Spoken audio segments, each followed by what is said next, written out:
Good morning. Happy Monday. Welcome back to the farm here. It's going to cool down this week. Today's the last kind of hot day. We've got some pretty warm temperatures. Trash pile. Anyway, and then it's going to be in the low to mid 70s for the rest of the week, which is going to be super nice. Hopefully it'll cut the humidity and just be great. But there is some rain on the way this morning here, so I'm trying to figure out what exactly to do. We got a little spray to do. I don't think I want to do it ahead of potential rain, so we're going to wait on that. But we can go through here and clean up some of our stuff now that we're done with the fungicide. So we got this Manure shuttle here that's just about empty.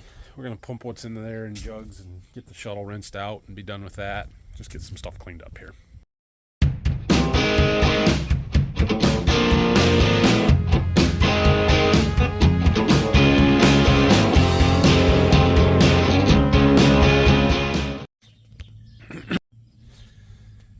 I got 3 jugs, 3 very full jugs, so more than 7.5 gallons. But that's basically what I was putting in for one batch. So there's enough for 80 acres there.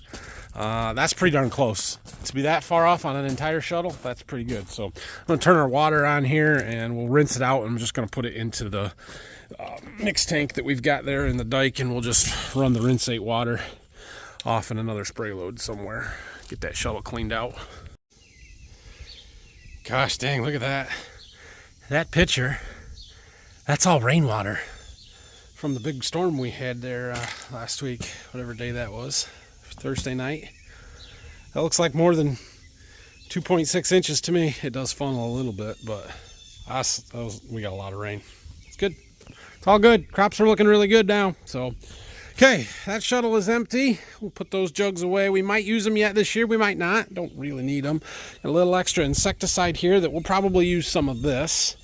But we've got a little bit of herbicide to spray yet. We need to spray our double crop beans to kill the volunteer wheat. So we're going to use some glyphosate for that. We'll have to get it out. And yeah, we'll get there. Take an inventory of kind of what we got left here as far as foliar stuff goes. We've got a little extra stuff. These jugs are extra herbicide. I think it's Acuron that we had left over from the corn. So that'll store till next year. This pallet is kind of some miscellaneous extra stuff. Some my generic Quadris fungicide that didn't get used up early. Got a couple jugs of insecticide there that again may still get used. This Architect from AgX, I had bought some of this. I did spray some of it, but I just didn't get it all done. That's a PGR that's got to go on early vegetative stage. A couple of jugs of clethodim left over for killing volunteer corn. A little bit of Onward left. We did use a bunch of that up, but I didn't, again, same thing as the Architect. I just didn't get it all used up. And then this stuff here, this is extra Anderson's products. Part of it, this microcarb, was from, it was supposed to go in the starter with beans, but I didn't do any soybeans starter because I didn't plant any in 30-inch rows with the corn planter where I could put it on. So that's what that is. This is Sweet and Easy. That's our sugar product. I've been using it out of a tote. We still need some more of that. So we may use some of that up. This is a product called Overpass. We use some of this, but I double ordered that. I ordered twice as much as I should have and not of another product. And so this is actually extra. I'm going to return that, I think. Oh, what's in here? Easy Molly B. 1 jug of that. It's an Anderson's product. And then this pallet here is our Super B25. This one should still get applied. This should go on R3 corn, kind of the last shot foliars for corn. That may happen towards the end of this week, first and next. I don't know, we'll see. I'm probably gonna have to get the Haggy back here and do 2 more loads for me, or 1.5 more loads, something like that. But that's kind of the plan. We always make plans in January, February, right? What chemical programs we're gonna use, fungicides, foliars, all of that kind of stuff.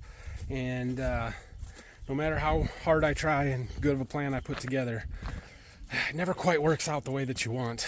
And so we end up with a little bit extra. I did pretty good this year. If I can get this R3 one done on corn, it actually came out pretty darn close, and I'm pretty happy with it. A little more carryover stuff in here. More of our Sweet and Easy, the sugar. That's about empty. What's even in there? Oh, that's what we drained out of the planter starter. I should just throw that in the irrigation and get rid of it. A little more clethodim. Azoxystrobin, that's my generic quadris that I got this year. Combustus additives for glyphosate, we'll use some of that. We got a little manganese for beans yet. This tote here was the starter I was going to use on beans that didn't happen. And then that's our 2,4-D that we will use to kill the clover off this fall in our bean stubble. Yeah, for what we had to start, we did pretty good. All right, we're going to drive around a little bit. Look at some crops. It looks like it's going to rain. So I pulled my Chevy into the shop. We got some work to do to that if it's a rainy day. I'm going to close the door, keep it cooler in there. You will notice that we've got some tiling equipment in our wheat stubble across the road from the farm here.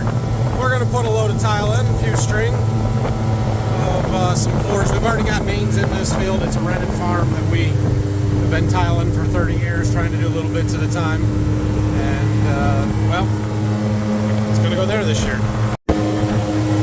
Basically, our tile guy was talking to Dad a few weeks ago, and he's like, hey, what are we going to tile this year? Because apparently they're a little slow, and he laid the guilt trip on him about how he can't feed his kids. His SpaghettiOs don't have meatballs in them anymore, and so we had to come up with some work for him. Something like that.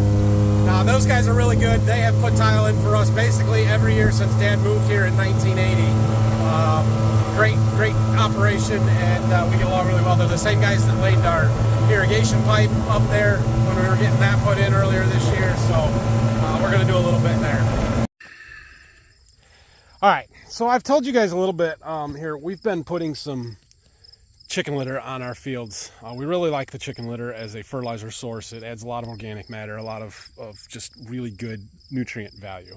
And one thing that we do for our provider of said chicken litter is we allow them to pile it in the bean fields where we're going to spread in the fall. And that means they have to run over some beans, which we're okay with, right? But there's a little bit of a common sense way to do this and to try and minimize it and not run over as many beans as possible, you would think. Right? Right? So this particular field is my high management field where I'm doing high yield soybeans. So I've been spraying foliars and making them really nice. But I have 2 sprayer pass widths. There's just tracks over there and there's a set of tracks right there that are not part of this trial. That's where I wanted them to pile the manure. That's why we put the flags right here by the door or by the road, right? Like go straight out that way, right? But look what they did. Friggin' went on a huge angle and ran over twice as many beans as if they would have went straight out. Why? Why did we do that? Why, if you needed the pile to be over there, why wouldn't you go up there and go straight in instead of cutting through on an angle? I don't understand, and that irritates me. Grand scheme of things, is it a big deal? No, probably not, but that is right in the middle of where my high yield soybean trial was going to be. That's why I didn't want it there, and I told the guy that when we put the flags, like, I want the pile over here. Okay, and then they didn't do it. That frustrates me. Yeah, that's super frustrating. They put it in the absolute best part of that field. Gosh dang it, put it in the crappy spots. If you didn't want to put it too close to that house down there, put it way down here, out of the way. You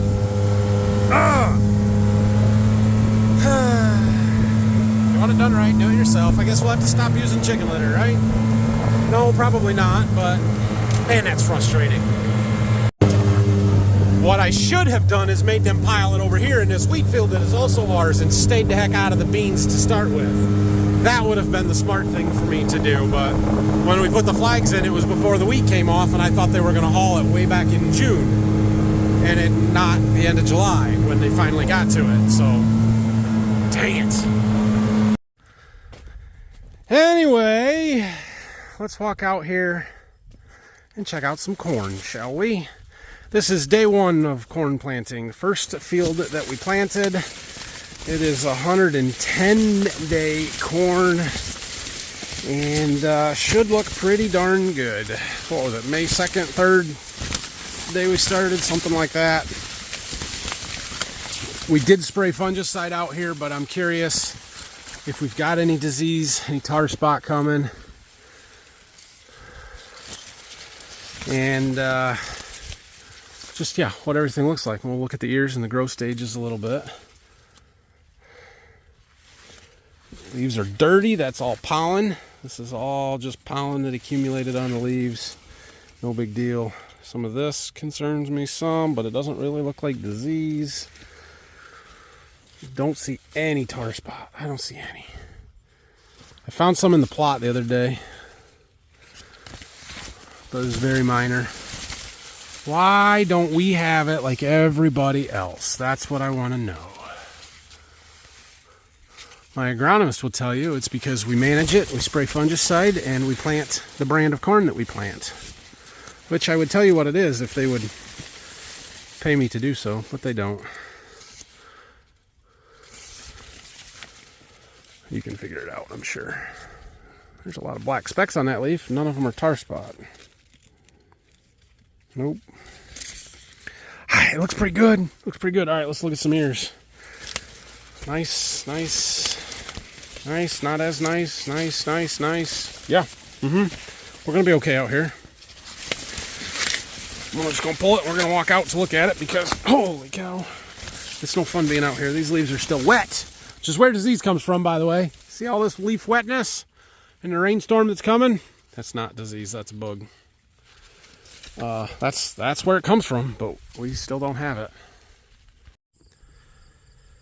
Well, there's our ear. Now, the initial reactions of some people looking at this is going to say it's no good because, well, it didn't all pollinate. We got some tip back here. In fact, actually, that pollinated. We've got some tip back from the dry weather. Okay, so little agronomy lesson for the day. Let me get this set down so I can point to it and get my phone to focus really good. Okay, so here's our kernels, and you can see the ones down here. They all pollinated really well. They filled out. We're at the milk stage. This would be R3 corn. But then if you look up here, right, we've got some different stuff going on. I'll try and get real close. You can see these first few kernels here. They pollinated because they started to turn yellow. They started to develop. And then they have died off. Those are aborted kernels.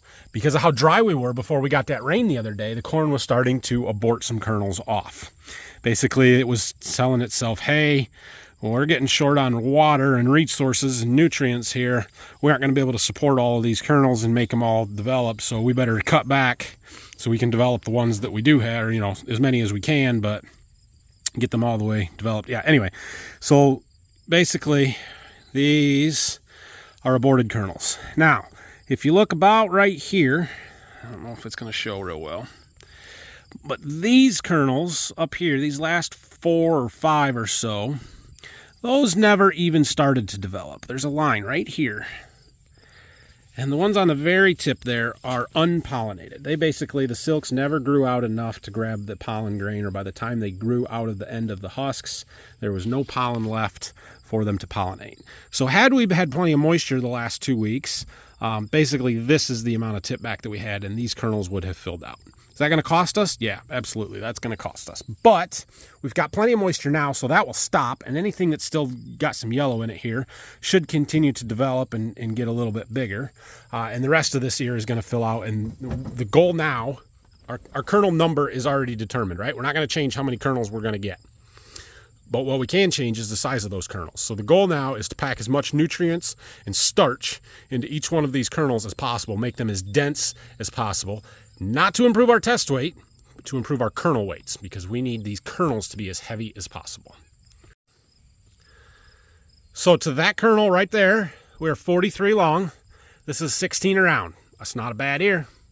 It's not bad at all. Now, I did not do a stand count or anything like that, but let's do some rough figuring here, shall we? Let me get my backup phone out, my rain phone. We'll go through the ads on the calculator app because Apple doesn't have their own calculator app, which is absolutely ridiculous. So I have to have one with ads. You guys don't get to watch their ads, though. Come on, hurry up, hurry up. Hurry up, there we go. Skip. Come on. Come on, done. Come on, X. Okay. So if we take 43 times 16, and we're going to say we've got 28,000 out here. We'll be a little conservative. This is a lower planted population hybrid. We probably only planted it at 30 to 33,000 variable, but well, we probably were in the high spot there because it's some of the more productive ground. But we're going to just say 28 and be conservative here. Equals that number, and let's divide it by 90. I mean 90,000 kernels in a bushel. That gives us a 214 average. So if every ear out there, if we have 28,000 ears that look like this in an acre, and there's 90,000 kernels in a bushel, that's 214 bushel corn. I'll take that. That'll work. That will work. But let's do that calculation again and say 43 times 16 times 28. And let's say we make those kernels extra big and heavy. We pack some starch into them, and instead of 90,000 kernels in a bushel, there's only 75,000 kernels in a bushel. 256. So if we can get really good grain fill conditions here, have a nice long extended grain fill period, and really pack the starch and the weight into these kernels, make them as big as possible, we have 250 bushel potential out there in that spot, assuming rough numbers. Now, we'll have to do some actual stand counts and pull more than one ear, pull 5-6 ears in a spot and take some averages to get a actual yield estimate. But yeah, we've got good potential out here. Well, I came up here to our irrigated field to take a look around and see what we've got here. It's still wet out here, so I really don't like walking it. This corn is so tall. Holy cow, it's enormous. I see a lot more just stuff on our leaves, I guess. I don't know, like this. Like, what is that? It's not tar spot. Can't see it as well from the top. I don't know if it's some gray leaf spot. It's just insect feeding. I'm not sure. I don't know. Also, I noticed the edges of these leaves are just a little bit brownish. Possible there's a little potassium deficiency showing up there. Our tissue test showed that early in the season, but the most recent ones were quite a bit better, so I don't know that that's what it is, but it's possible. But other than that, I mean, the main diseases we're looking for, right? Gray leaf spot, which could be a little bit of this. Northern cornleaf blight, I have not found any of yet all year. I haven't found a single northern cornleaf blight lesion. And the big one of tar spot. I don't see it. I don't see it. Which I'm still confused by. So, but one of the main things I wanted to look for is soil moisture. And yeah, we still got it. It's still got plenty of moisture up here. So we're not going to turn the rain on just yet, especially with potential rain coming this morning. So that is good to see. We've got nice green leaves almost all the way to the bottom of the plant that are also still really healthy. Like, a lot of people say their tar spot is starting on the bottom of the plant, working its way up. I don't even see that. I don't even see that. So that's good. It means my V5 fungicide's working. Our tassel fungicide is working. We're getting what we want out here. All right, let's pull an ear. This variety, probably not going to have a real impressive ear, but I bet it'll have a real impressive yield by the time we're all said and done. I mean, it's not a bad ear, but it's not super impressive. Now, we don't see the tip back here. See, that's the difference the water made the last couple of weeks, is we didn't abort off these kernels, but you can see that little bit of tip back of unpollinated, same as we had in the last one. That's okay. I'm fine with that. I just wish it was more rows around. This is only a 14 round ear. That's not great. They're probably not all that way, but that's how this one is. I don't know. We'll see. We'll see what the water does. The kernel size is going to be bigger here than there, almost definitely. And the other big variable here is that instead of 28,000 per acre, we've probably got 33, 34,000. We planted this a lot thicker. So we've got many more ears to make up the difference of a little bit smaller ears. I don't know. We'll see. This hybrid is the same hybrid I had here 2 years ago that ran 287. So I know it's got the potential. Take a look at some beans. See on this one how they went nice and straight right off the road. And they piled it in the crappy end rows to boot. Like, yeah, they even made it better. I don't mind that so much. It's just frustrating. Anyway, let's see how these beans look. We'll find a sprayer track. We're going to get a little close to that chicken litter pile, but that's okay. Yeah, we're not going to walk too far because these beans are soaking wet. They're getting tall, waist high. Look at all these flowers. Oh, I love seeing flowers up high. Love it. That is fantastic. Pods way up here. Pushing R4, definitely R4 beans now. We're past that R3, so I'm glad we got them all sprayed where we needed to. They look good. They look really good. Let me see if I can pull a plant out. Oh, yeah. Ground was even soft enough I could get some roots. And look at all the nodules. Just lining them. That's fantastic. That's what our inoculant does. That stuff works, I'm telling you. I mean, soybeans would get root nodules whether you put an inoculant on or not, but you get a lot more of them when you put it on there. And we definitely broke off a big portion of the root system here, so it's a little hard to see, but I like seeing more bigger ones close to the main stem. We got a lot on the lateral branching here, but we broke most of the main stem off, so hard to tell. But look at the pods, just branching. Wow, that's a fantastic soybean plant. These look exceptional. I mean, we've got clusters of pods here in the center of the plant on the main stem. There's 5, 6, 7 pods on each one of these clusters in the middle here. We've got all these lateral branchings with 3, heck, there's 5 pods on that one. Even way down low, we've still got flowers. We've got new pods developing way on the bottom of the plant yet, in addition to all of these branches up here at the top, still flowering, setting new pods. Keep raining in August, and we are gonna have outstanding soybeans. So if I follow my main stem up and I count the nodes, we have 24 nodes to this top one that is setting flowers. I usually figure if we get 20, we're gonna have good beans, and we're already at 24 and still growing. Yeah, that makes me excited. That makes me more excited than the corn does, to be honest. Holy cow. Well, things don't look too bad. We're in pretty good shape. So while we wait on this rain, we got a project to work on here. The old Chevy with 222,000 miles on it. I noticed the front brakes grinding on me pretty bad the other day. So we're gonna take them apart here. This front one, the pads are gone. We need to get new pads and take a look at the rotors. The rotors look like they got lots of life in them. They're a little rough. Do people still grind rotors, turn them? I don't know. The old Never Sees did its job. It's not the first time these have been apart. May only be, maybe the third time. No, maybe the second, but I think it's the third. Got the bottom one out. Yeah, somebody did it right. It was me. It was me. I did it. Well, not a good sign. The outside pad, pretty good shape. The inside one, she gone, which is a pretty good sign that my pins on my, oh no, that moved. Oh, I was gonna say the calipers are probably frozen. Bottom maybe. It moves. Ha! Interesting. Problem is the inside surface of this rotor is pretty rough. Well, we're getting a pile of rust, but I got it loose. Maybe a two-hand job to get it off, but I got it loose. Oh, there we go. Well, it's not as bad as I thought, but it's not real rough or smooth. It's got a little.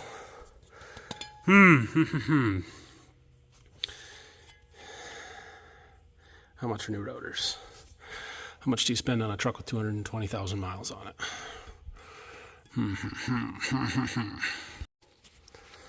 I thought maybe it was a wheel bearing was starting to go. I knew it was brakes because I could tell when I was putting pressure on the brakes, but I thought, oh, maybe the wheel bearings are bad too, but there's no play in that. There's a tiny little bit in the steering. I don't think it's too bad. And this is nice and free, so I don't need a new caliper. Those have been replaced before because these slide pins in here get corroded and crap, and then they freeze up and it doesn't slide anymore, which is why you wear one side out and not the other, which kind of happened anyway, but I think the caliper's free, so cool. Well, it didn't clean up too bad. We're gonna see if we can get that fixed or just buy new ones. New ones are like $100 a piece. It's not horribly expensive, but whatever. Anyway, that rain that we were waiting on, yeah, it came. I don't know if we got much, but it's been raining. Before I try and go get parts, I better take the other side apart here and see what it looks like. Well, this one was getting there too. We'll clean that up, see what they think. All right, well, I got the rotors cleaned up a little bit, threw them in the back of the truck. I'm gonna take them to my father-in-law, who has the machine to do this and to turn them, and see if he still does it or if it's just better to just buy new ones. New ones are like $100 a piece. It's not that big a deal. We'll get some pads. We'll put this back together this afternoon. It'll be done. It'll be ready for its next 60,000 miles. The spray plane's out today.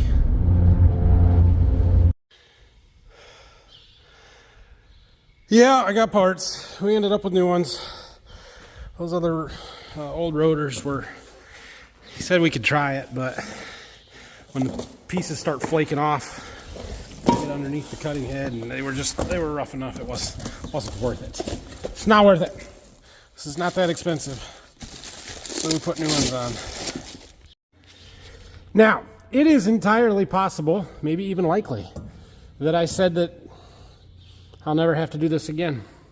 The last time that I replaced brakes on this truck, well, she's got 220,000 miles on it, and I need a new truck. So I doubt that I'll ever do this again. At least on this one. This should be fine. And now when I sell it, I can say it's got new brakes on it. Now, I do brakes about once every 5 years, because the last time we did this was in 2019 in July, and about 45,000 miles ago, which doesn't seem long enough on a set of front brakes, but whatever, it's fine. We didn't do the rotors last time, but the pads, it's been 45,000 on the pads. It was also 45,000 the time prior to that. 130,000 when we changed them before, and then 175. The 130,000 was the originals though, so clearly the replacement parts, they're nowhere near what the originals are. That's what you get, buying them at the local auto parts store instead of from the Chevy dealer, I suppose. Not that theirs would be any better. I don't know. I don't really care. I don't intend to have this for another 45,000 miles, and so I don't know. Now these are different. I got them at a different place than I usually do, because I was in a different place once I figured out that I had to get new ones and not fix the old one. Whatever. Anyway, what I'm trying to say here is that I do brakes once every 5 years, and I don't have the fancy little tool that's designed to compress the cylinders in there, but I have some C-clamps, and if you're just patient and put a little pressure on them, they'll push those cylinders in there, and then we'll have room for our pads. They work. Tire hasn't fallen off yet. Haven't made it out of the shop yet either, but no grinding.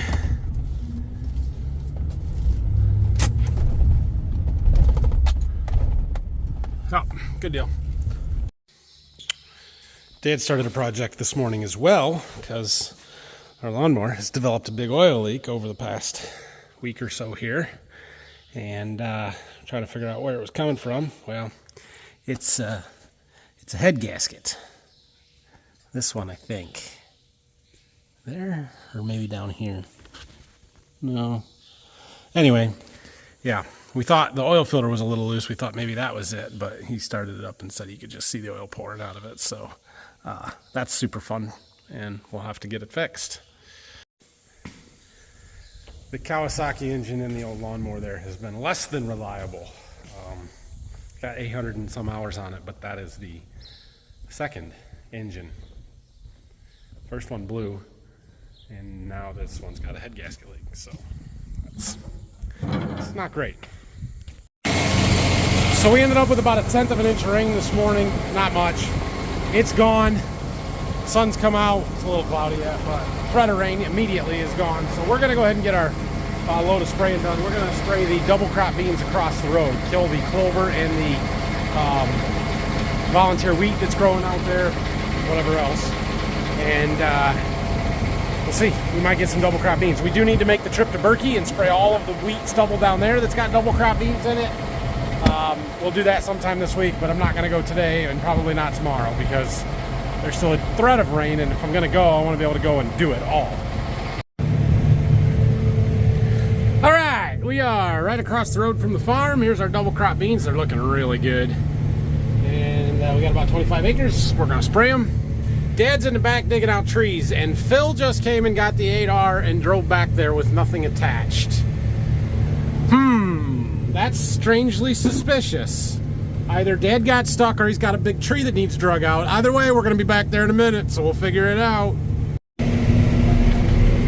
I mean, these beans are a far cry from the ones we looked at this morning. But for planted on July 8th, I think it was, yeah, they look pretty good.